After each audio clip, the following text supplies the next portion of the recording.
everyone and welcome back. In this video we will be reading a new book which is Junie B and the Mushy Gushy Valentine, which is just a time for Valentine's Day on Friday. And this is as per our request.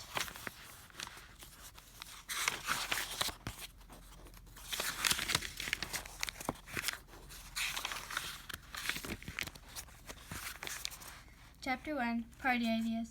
My name is Junie B. Jones. The B stands for Beatrice, except I don't like Beatrice. I just like B and that's all. I go to school in room 9. Room 9 is where they have afternoon kindergarten. Also they have morning kindergarten. Only I'm not familiar with that arrangement. Today at school my teacher had an announcement to make. Announcement is the school word for listen to me and I mean it. My teacher's name is Mrs. She has another name too, but I just like Mrs. and that's all. Mrs. told us that we are going to have a special day in room 9, and it is called Valentine's Day. She said that Valentines are special cards about friendship, and all of us in room 9 are going to give them to each other. My best friend, Lucille, squealed really happy. "Ooh, I love gay cards, teacher," she said. "I especially love gay, the kind with money in them. Money is my favorite kind of mail." "Me too, Lucille," I said. "Money is my favorite kind of mail too. Plus, I also enjoy the Publishers Clearinghouse sweepstakes." Mrs. did a chuckle. "Well, I'm sorry, girls, but I'm afraid there won't be money in our Valentines," she said. "In room 9, we will just be sending happy wishes to each other, but it will still be lots of fun." She smiled. "We will be making a special Valentine's box to hold all the cards, and on the day of our party, I will personally deliver the cards to each one of you," she explained. Just then, I jumped right out of my chair, because nobody even mentioned a party before. "Hooray!" I yelled. "Hooray for parties! Can we have cake and donuts, Mrs.? And what about cheese popcorn, cotton candy, and pretzels and candy apples?" I thought some more. "Plus, also we'll need red licorice and peanut butter cups probably, and chocolate-covered raisins. Oh yeah, and melted milk balls, and gummy bears." I looked over at her. "Maybe you should be writing this down," I said. Mrs. shook her head no. She said we would have cupcakes, punch, and candy hearts. I sat back down very disappointed, because not much thought went into the menu, that's why. Lucille stood up. "What kind of punch, teacher?" she asked. "Will it have fresh raspberries and strawberries floating in it?" My Nana's Carter always puts fresh raspberries and strawberries into our punch. It is delicious. After that, Lucille twirled around in her fluffy dress. "And what about dancing? I am learning ballroom dancing at my expensive dancing school, and so I would be happy to teach the children who are cheaper than me." Mrs. stared at Lucille a real long time. "How very generous of you," she said dryly. "But I don't think we'll be having ballroom dancing, Lucille." Jamal Hall waved his hand in the air. "Then what about a puppet show?" he asked. "If we can't have dancing, could we have a puppet show?" "Yes," said a girl named Linny. "Or else maybe we could hire a magician." "Or what about a wild animal act?" asked a boy named Roger, "like a grizzly bear or a sea lion." Just then a boy named Polly Allen Puffer ran right to the front of the room, and he jumped up and down all over the place. "No, wait, I've got it, he shouted real excited. "We could get some of those jugglers who juggle chainsaws." After that, room 9 clapped and whistled and hooted and hollered. 'Cause who doesn't love chainsaw jugglers? That's what I would like to know. After we finished clapping, we looked at Mrs. Her head was on her desk and her eyes were staring at the door. Then all of the children in room 9 got very quiet, 'cause Mrs. was scaring us a little bit. Plus, also, we were out of party ideas. Chapter 2, Scribble Scraps. The next day, me and my bestest friend named Grace were playing at the playground, and guess what? We saw Mrs. carrying a giant box into room 9. It was the box we were going to decorate for Valentine's Day, I think. "Wowie, wow, wow, that thing will hold a million bajillion Valentine's cards," I said, real thrilled. that Grace did a frown at me. "Stop saying Valentine, Junie B," she said. "You keep on saying Valentine with an M sound, and you're supposed to say Valentine with an N sound."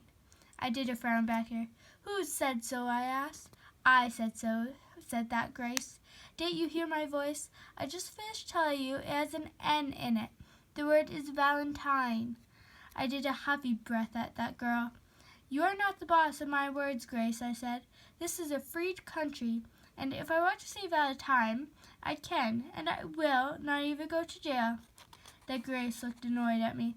"I didn't say you would go to jail, Junie B," she said. "I just wish you would say the word correctly, that's all." "Yeah, well, we can't always have what we wish for, Grace," I told her. "I wish Valentine had an M in it. But it doesn't, does it?" After that, me and that Grace made squinty eyes at each other. Plus also we crossed our arms and we tapped our angry feet. Only pretty soon we got tired of that, 'cause fighting with your friends is not that fun. That's how come both of us hugged each other, and we said apology. "Sorry, Junie B," said Grace. "Sorry I tried to be the boss of your words." "Sorry, Grace," I said back. "Sorry Valentine doesn't have an M in it." After that, both of us holded hands, and we skipped all the way to room 9. This is called a victory skip. And guess what else? After we got to room 9, Mrs. said it was time to decorate the Valentine's box. Everybody quick sat down in their seats. Then we watched Mrs. cover the box with shiny white paper. Plus, she also cut out a mail slot in the top. After that, all the children got our scissors, and we cut out paper hearts to paste onto the sides. I cut mine fastest. "Mrs., look," I said. "I'm already done cutting my heart. And so I have the fastest scissors in room 9, probably."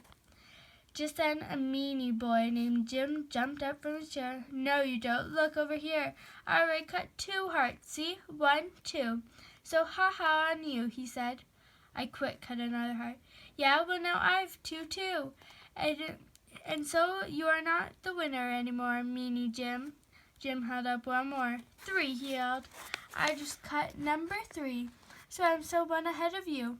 I made my scissors go speedy fast. "Ha, now I have 3 too. So there," I said. Jim did a fast snip. 4, I'm up to 4, he said.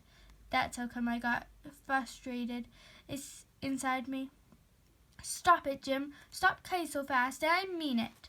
After that, I tried to cut 1 more heart, but my scissors went very out of control, and my heart turned out like scribble scraps.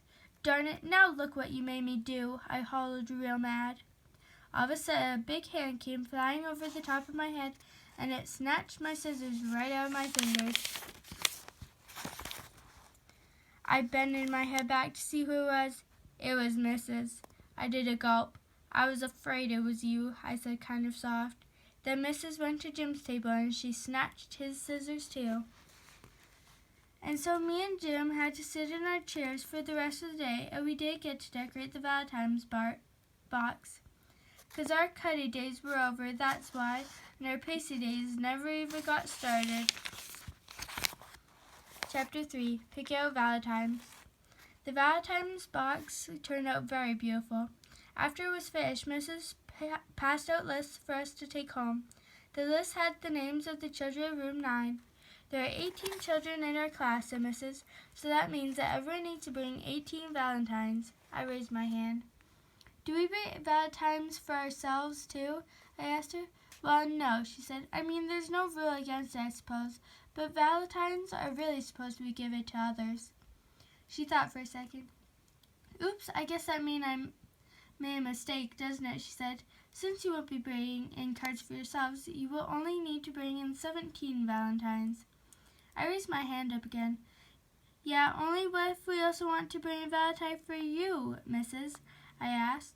Mrs. raised up her eyebrows. "Well, then you could be back up to 18 again, wouldn't you?" she said. 17 plus 1 equals 18. I tapped on my chin. "Yeah, only what if there's people in here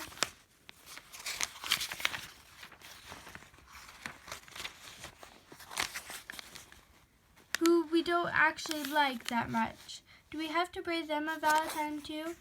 Yes, Junie B, she said, of course you do. Valentine's Day is a day of friendship for everyone. So every single boy and girl in room 9 will bear a card for every other boy or girl. After Mrs. Fish explained, she sat back down at her desk. I zoomed up there and whispered in her ear, yeah, only I know I have to bring cards to the regular boys and girls, I said real soft, but I do have to bring cards to the big fat stinky heads, do I? All of a sudden, Mrs. throwed her arms in the air. Yes, Junie B, yes you do, she said. For the last time, you will bring a card for everyone in room 9, even the big fat stinky heads. Just then, all of room 9 looked at her, because teachers are not supposed to say big fat stinky heads, I think.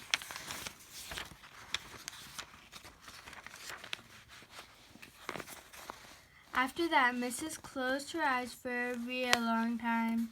Then finally she stood up very slow, and she went to the sink, and she took aspirin.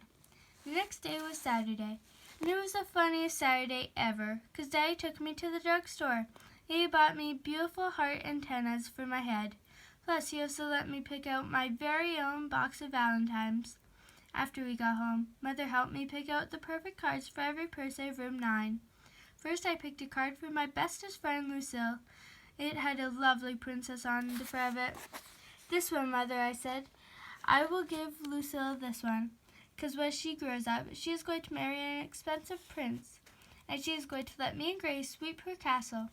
Plus, also, we will get to wear her raggedy, used-up gown. Mother looked at me. Lucille is a regular saint, she said, very quiet. I know it, I said. Me and Grace are lucky to have her. After that, I found the perfect card for Grace, too. It had 2 running shoes on the front of it. Mother read me the words. Said, Valentine, you and I make the perfect pair. We do, Mother. Me and that Grace do make the perfect pair. 'Cause Grace can beat me at running, and I can beat Grace at lots of other stuff, probably. Only I haven't actually found anything yet. After that, I picked out special cards for all of the other children in room 9. Every time I picked out a Valentine, Mother crossed a name off the list. Finally, there was only one name left. Jim, said Mother. You still need to pick a card up for Jim. I did a big sigh, 'cause I didn't want to give that guy one, of course. I looked all through my box of Valentines. Then all of a sudden, I saw a card with a funny skunk on the front. That one, I said. I will send Jim that one. Mother shook her head. I don't know, JB, she said. A picture of a skunk doesn't seem very nice. I put it in an envelope. Perfect, I said, 'cause neither is Jim. Chapter 4, The Disagreement. On Monday, I skipped into room 9, very thrilled. Mrs., look, I said. I have all my Valentines for the big giant Valentines box. They are right here in this paper bag I am carrying. I ran and showed her inside it. See them, Mrs.? I matched every single card to the exact person who will get it, I explained. Mrs. patted my head. She said the word, good job. Then she took me by my hand and she showed me how to put my Valentines through the mail slot in the box. I do believe that you are the very first person in room 9 to bring in her cards, said Mrs. I did a gasp at the exciting news. First, Mrs., I asked. I am really first? After that, I sprinted way high in the air, and I ran around and around in a circle. I've never been first at anything before, I said, really squealy. Not ever, never. And so, what is my prize for winning? I closed my eyes and held up my hands. Put it right in my hands, okay, Mrs.? I won't even peek, I promise. After that, I stood there real patient. But nothing got put in my hands. Finally, Mrs. bended down next to my ear. Junie B, honey, I'm really sorry, but there is no prize, she said. We weren't actually having a contest. I opened my eyes. We weren't, I asked. Mrs. shook her head no. My shoulders slumped a teeny bit. So then a prize would be out of the question, probably, I said. Mrs. shrugged. I'm afraid I didn't buy any prizes, she said. After that, I rocked back and forth on my feet, and I thought and thought. Would you have a mint in your drawer, maybe, or some stickers, I asked. Mrs. smiled. Then she took me to her desk, and we looked at her drawer.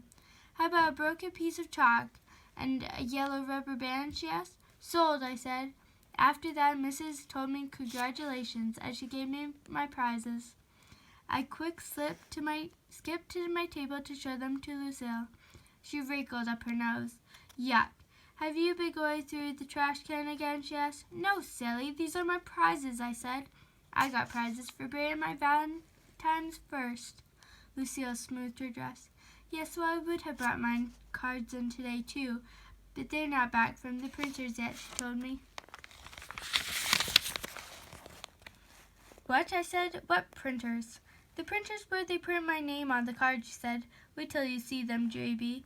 Every card will have love and kisses from Lucille on the bottom of it. She hugged herself. They're so beautiful, she said. Each Valentine has a cherry lollipop on the front, and the lollipop is in the shape of Cupid.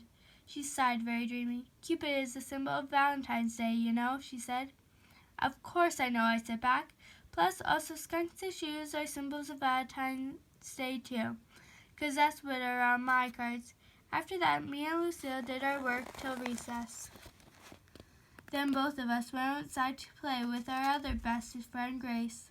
Only too bad for us, 'cause Lucille kept on bragging about Valentine's Day, and that's how come she and that Grace got into a disagreement. I'm going to get more Valentines than anyone, bragged Lucille. That's because the boys love me better than any other girl, and they will bring me lots and lots of cards. Grace looked curious at her. But Mrs. said to bring one card for every boy and girl, remember? Not lots and lots. Lucille flounced her flouncy dress. Silly Grace, look at me for goodness sake. I am precious, and when you're precious, boys automatically bring you lots of Valentines. They just can't help themselves. She twirled all around. I am the cutest girl in room 9, Grace, she said. I'm way cuter than anyone else. She giggled at point, even you. After that, Grace did a little frown, 'cause that hurt her feelings, I think. I tapped on Lucille. Yeah, only Grace is the nicest, Lucille, I said, and so maybe the boys will bring her lots of Valentines, too. Lucille did a huffy breath at me. But I'm richer than Grace, Junie B, so that is another reason to bring me more, she thought. I thought for a minute. Yes, but Grace could run faster, I said. So, said Lucille. My hair is longer, and boys like long hair. I looked at Grace's head. But Grace's hair is springier and curlier, I said, and that is cute as a button. Lucille made squinty eyes at me. But I have a big screen TV and a pool, she said real loud. That's how come me and that Grace leaned our heads together and we got in a huggle. Finally, I looked up at Lucille. Okay, here's what we came up with, I said. Grace could whistle through her teeth, plus she could wiggle her ears, and also she could dribble a basketball through her legs while she's running. Lucille jumped up and down. But I have a pony, she hollered. I patted her very sympathetic. Sorry, I said real soft. Grace has a snake. After that, Lucille's shoulders got very sagging, and she sat down in the grass, 'cause boys love snakes better than anything. Pretty soon, that Grace sat down next to Lucille, and she put her arm around Lucille's shoulders as she patted her. 'Cause guess what? Grace is a good sport. Chapter 5, Valentine's Time. Valentine's Day came on Friday. And guess what? My grandma Helen Miller bought me a special Valentine's outfit. It matched my heart antennas very perfect. That day at school, I skipped all around room 9, 'cause I was a treat for the eyes, I tell you. Finally, I sat on my seat, and Mrs. took attendance. And guess what? Nobody was absent. 'Cause who wants to miss a party? That's why. After attendance, Mrs. put on a special Valentine's apron. It had a big heart pocket on the front. Then Mrs. filled the heart pocket with Valentine's cards from the box, and she delivered them to all the children. And wait till you hear this. The very first Valentine was delivered to me, to Junie B. Jones, and it said my name right on the envelope. Yahoo! I shouted, real thrilled. I am the first again, Mrs. Yahoo! Yahoo! After that, Mrs. kept on delivering cards until the whole Valentine's box was empty. Then all of us got to open up our cards. It was as fun as a birthday party, I tell you. After Lucille finished opening her Valentines, she called Grace to our table. Come here, Grace, come here and bring your Valentines. Then you and I can count our cards, and we'll see who got the most from the boys, she said. Grace came over. She smiled, kind of nervous. Well, okay, here it goes, she said. Then Grace put her Valentines in front of me and Lucille, as she carried them one by one. Pretty soon Grace wasn't smiling anymore. Rats, I knew I shouldn't have come over here, she said. Lucille grinned a tiny bit. Why, Grace, she asked, how many did you get? You have to tell me, Grace, how many?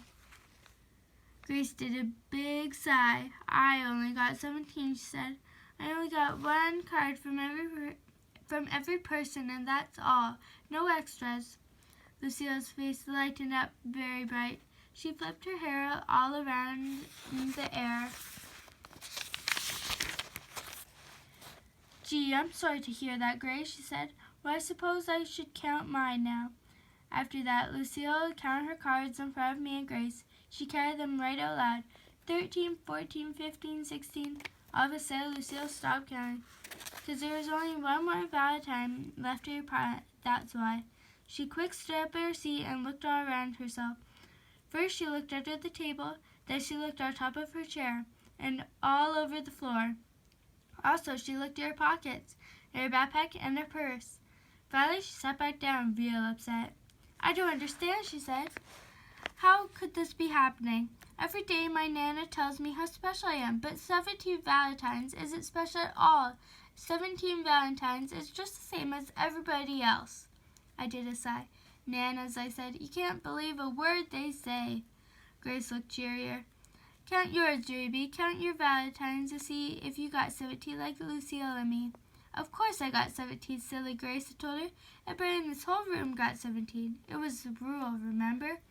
After that, I put all my cards in a pile, and I carried them out loud, just like Lucille. I didn't frown. Then I carried them again.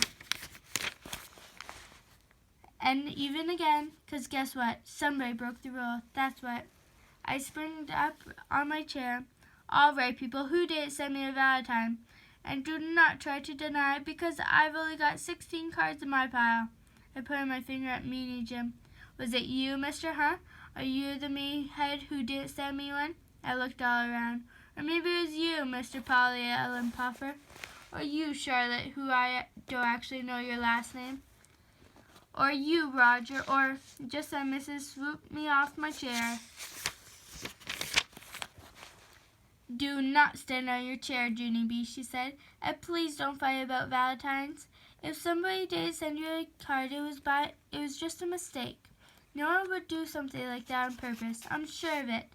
After that, I sat back down in my seat, and I looked at that woman very curious, because Mrs. is a nice teacher, but sometimes she doesn't understand children at all.